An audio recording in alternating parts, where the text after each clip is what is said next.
Hello guys, நம்ம இன்றைக்கி என்ன பார்க்க போகிறோம்னா பாஸ்தா. வாங்க வீடியோக்குள்ளே போகலாம். 1 கப்பு பாஸ்தா எடுத்திருக்கேன். 4 கப்பு தண்ணிக்கு நல்லா கொதிக்க வச்சுருக்கேன். கொஞ்சம் சால்ட்டு போட்டு 2 ஸ்பூன் எண்ணெய் விட்டுருக்கேன். இப்போ நல்லா கொதித்து வரட்டும். இப்போ பாஸ்தா வெந்துடுச்சு. இப்போ நம்ம வெடிக்கட்டி எடுத்துக்கலாம்.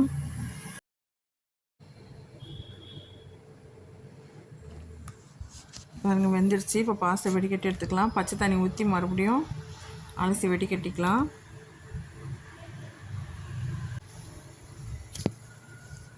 இந்த உதிரியாக இருக்கணும். இப்போ ஸ்டவ் பற்ற வச்சு கடாய் போட்டுக்கலாம். கடாயில் எண்ணெய் ஊற்றிக்கலாம். 10 பல் பூண்டு குட்டி குட்டியாக கட் பண்ணி வச்சுருக்கேன். கொஞ்சோண்டு இஞ்சி எடுத்து குட்டி குட்டியாக கட் பண்ணி வச்சுருக்கேன்.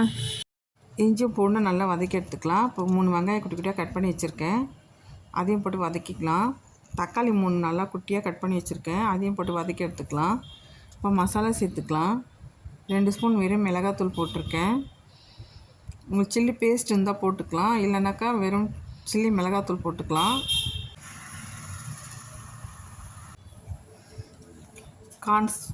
கால் ஸ்பூன் கரம் மசாலா போட்டுக்கலாம்.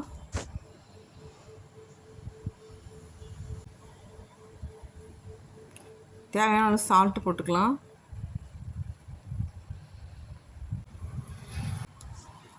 இப்போ நல்லா வதங்கிடுச்சு.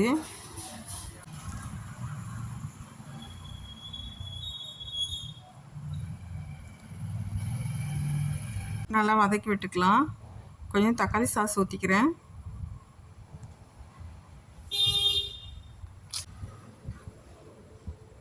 இப்போ நல்லா வதங்கிடுச்சு.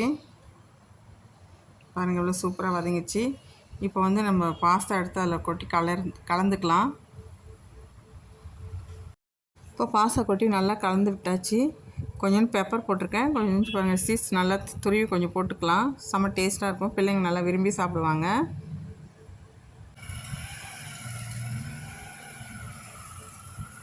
அப்புறம் தூவி விட்டுக்கிட்டேன். இப்போ சீஸும் கொஞ்சம் போட்டாச்சு. கொஞ்சம் கொத்தமல்லி தூவிக்கலாம். இப்போ பாருங்கள், நல்லா கலந்து விட்டாச்சு. இப்போ கொத்தமல்லி தூவியாச்சு. Pasta ready ஆகிடுச்சுங்க.